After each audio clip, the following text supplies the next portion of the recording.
हमारी तरफ से तमाम हिंदू कम्युनिटी जो कि पाकिस्तान में मौजूद है, जो कि भारत में मौजूद है और पूरी दुनिया में मौजूद है, उनको जन्माष्टमी की बहुत ज़्यादा मुबारकबाद हो। और इस वक्त हम पाकिस्तान के कृष्णा मंदिर में मौजूद हैं और यहाँ पर अगर देखा जाए तो लॉर्ड कृष्णा की जो बर्थ है, जो उनका जन्मदिन है, उसकी सेलिब्रेशंस की जा रही है।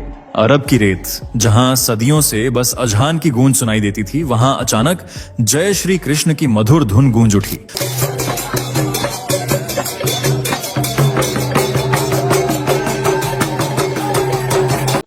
मेरे अकॉर्डिंग तो ये है कि हमें नहीं करवाना चाहिए कंडक्ट, क्योंकि ऐसे उनके कल्चरल बिलीफ्स हैं और जो हमारी कम्युनिटी है, जाहिर सी बात है वो भी उसके ऊपर क्वेश्चंस रेज करेगी कि ये क्या है या इनके कल्चर में क्या होता है और ये सब, और फिर वो रिलेट भी कर सकते हैं हमारी अपनी वो जो मजहबी किताब है कुरान पाक उसके साथ।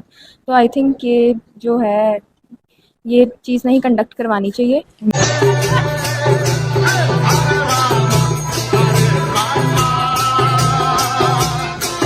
वहां पे भजन मंडली हुई शुरू और सब लोग भजन तालियां पीट रहे हैं और भजन का माहौल है, हारमोनियम भी बज रहा है और एक खास गाना वहां पे शुरू होता है, खास भजन शुरू होता है, मथुरा में आए मेरे नंदलाला। पॉलिटिक्स और राजनीति को तो छोड़ दीजिए, क्योंकि ये तो इनका काम ही गंदगी फैलाना है, तो इनकी बात छोड़ दीजिए।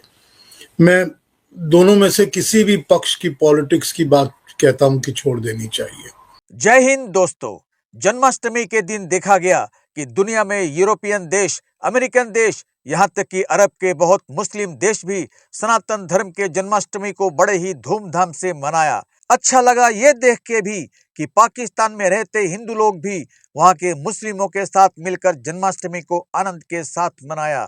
तो मिलते हैं वीडियो के अंत में विस्तार से। साथ ही अगर आपको सही लगे तो हाइप, सब्सक्राइब और लाइक करके कमेंट करिए। जय हिंद। आज कृष्ण भगवान का जन्मदिन मनाया जा रहा है और बड़े जोरों शोर से कह लेंगे पाकिस्तान के अंदर इसकी सेलिब्रेशंस चल रही हैं। और स्पेशली अगर देखा जाए तो यहाँ पर बहुत सारे ऐसे लोग मौजूद हैं जो कि हिंदू नहीं है लेकिन फिर भी आए हुए हैं देखने के लिए, खुशी का इजहार करने के लिए।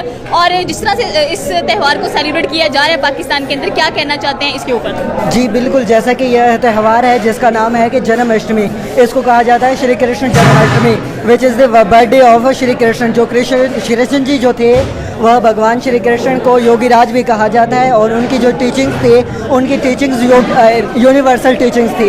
यूनिवर्सल मीन के हर किसी एक फर्द विशेष के लिए, किसी एक फर्द के लिए, स्पेसिफिक पर्सन के लिए नहीं थी, जबकि वो पूरी ऑल ओवर द वर्ल्ड, यानी कि कोई भी शख्स है तो उसके लिए वो बेनिफिशियल हो, ऐसी उनकी टीचिंग्स थी। क्योंकि जैसा है कि उनको है ना योगीराज जैसे कहा जाता है, तो योगीराज का मतलब होता है जो योग के राजा हो, जिन्होंने योगा किया हो। If you remember there is one word yoga. Yoga mean के एक्सरसाइज करना, वर्जिश करना। तो यह जो योगा है ना, इनके बहुत बड़े जो योगी राज, इनको इसीलिए वजह से कहा जाता है।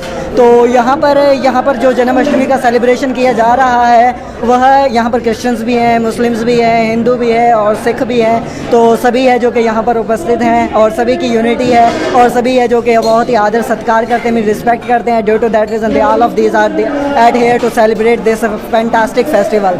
आज आप लोग जो लॉर्ड कृष्णा हैं, कृष्ण भगवान हैं, उनका जन्मदिन मना रहे हैं। कैसा लग रहा है उनका जन्मदिन मनाकर दही हांडी की रस्म करके? और यहाँ पर जो लोग आए हैं, जाहिर सी बात है उनके लिए खाने का भी तमाम अच्छा किया गया है। और ये जो जन्मदिन है कृष्णा का, वो क्यों मनाया जाता है, क्या रीज़न है इसके पीछे?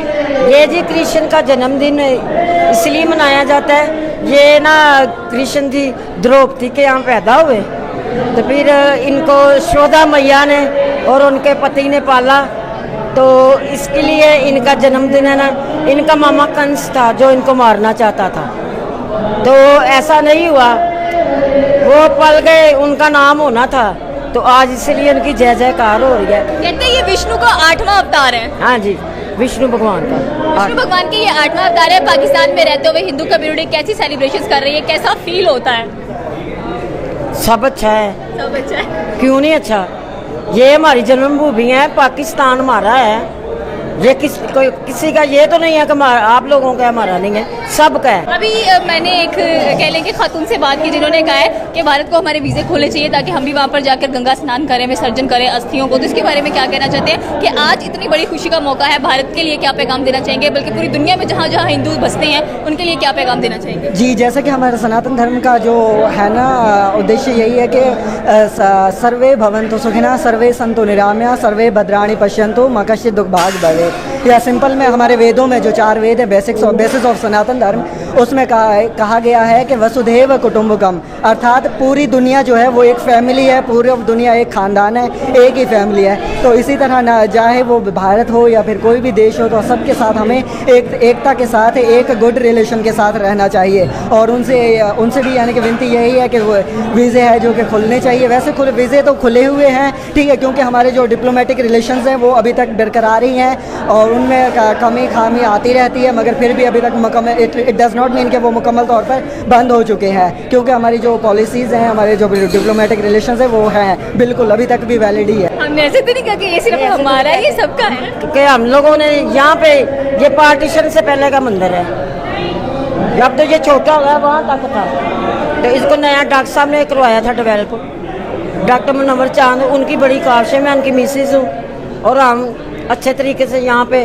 कोई यहाँ भेदभाव नहीं होता, कोई मुस्लिम नहीं है, कोई हिंदू नहीं है, कोई सिख नहीं है, कोई ईसाई नहीं है। बताता हूँ, जो हमारा इंडियन युगों का कैलकुलेशन सिस्टम होता है ना, ये बोलता है कि कलयुग जो होता है 432,000 ईयर्स का होता है, मतलब 4,32,000 साल का कलयुग होता है।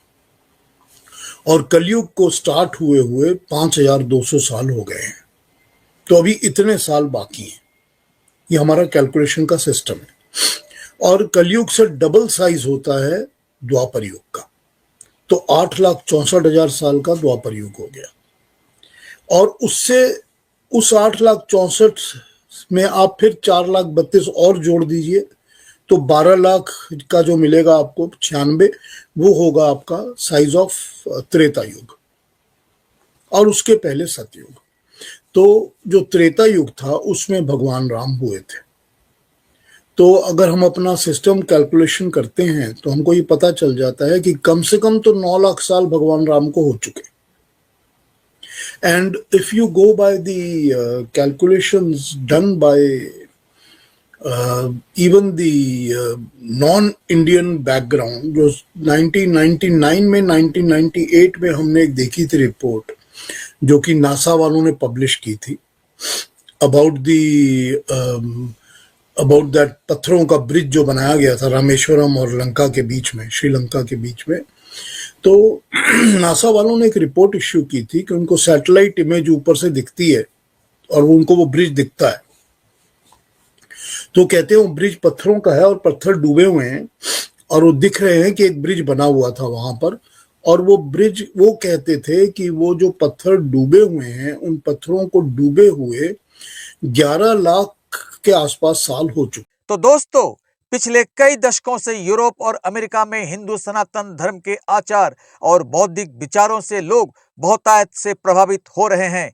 वो इस धर्म के आत्मिक पारदर्शी अन्वेषण सहित जीवन के गहरे मूल्यों की व्याख्या से सच्चे शांति में समाहित हो पा रहे हैं, जीवन के गूढ़ तथ्यों को सरलता पूर्वक समझ पा रहे हैं। ब्रह्मांड के जिस आनंदमय सत्य की प्राप्ति में वो भटकने लगे थे, उन्हें उसी का सम्यक ज्ञान सनातन धर्म में मिल रहा है। इसलिए सनातन धर्म का हर उत्सव और त्योहार आत्मा के परमानंद स्वरूप बड़े ही धूमधाम से पश्चात देशों में भी मनाया जा रहा है। लेकिन अब मुस्लिम देशों में भी वहां के इस्लाम धर्म को मानने वाले लोग भी आगे आकर हिंदू धर्म के उत्सव त्योहारों को मना रहे हैं और बढ़ चढ़ कर उसमें हिस्सा ले रहे हैं।